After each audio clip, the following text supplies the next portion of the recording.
Hello guys, இன்றைக்கி இந்த வீடியோவில் டெம்பிள் ரிலேட்டடான 10 வெக்காபுலரி வேர்ட்ஸ் பார்க்கலாம்.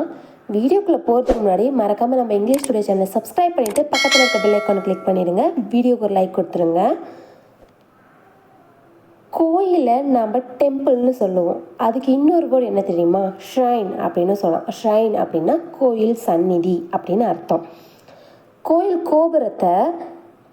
கோபுரம், கலசம் எப்படி வேணாலும் சொல்லுவாங்க இல்லையா? அந்த கோயில் கோபுரத்தை நம்ம எப்படி சொல்லலாம்? டெம்பிள் டவர் அப்படின்னு சொல்லலாம்.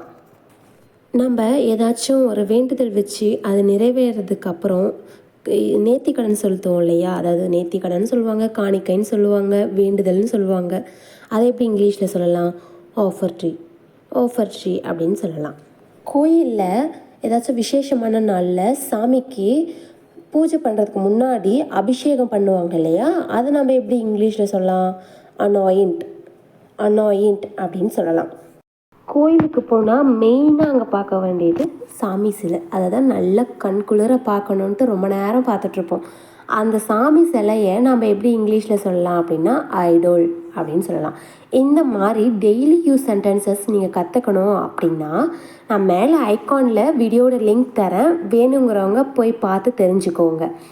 நெக்ஸ்ட்டு கருவறை அப்படின்னு சொல்லுவோம் இல்லையா? சாமி வச்சுருப்போம் இல்லையா? அந்த சாமி வச்சுருக்க இடத்த தான் நம்ம கருவறை அப்படின்னு சொல்லுவோம். அதை நாம் எப்படி இங்கிலீஷில் சொல்லலாம் அப்படின்னா சாங்டம் ஆர் சாங்டோரம் அப்படின்னு சொல்லலாம். எப்போவுமே சாமி கும்பிட்டுட்டு வந்ததுக்கப்புறம் அந்த பிரகாரத்தை 3 டைம் சுற்றி வரணும்னு சொல்லுவாங்க. அந்த பிரகாரத்தை நம்ம எப்படி இங்கிலீஷில் சொல்லலாம் அப்படின்னா கிளாய்ஸ்டர் அப்படின்னு இங்கிலீஷில் சொல்லலாம். கோயில் அப்படின்னா ஃபஸ்ட் ஞாபகம் கடவுள், அடுத்தது பூசாரி இல்லைன்னா கோயிலில் பூஜை பண்ண முடியாது. ஸோ அந்த பூசாரிக்கு என்ன இங்கிலீஷில் அப்படின்னா ப்ரீஸ்ட் அப்படின்னு சொல்லலாம்.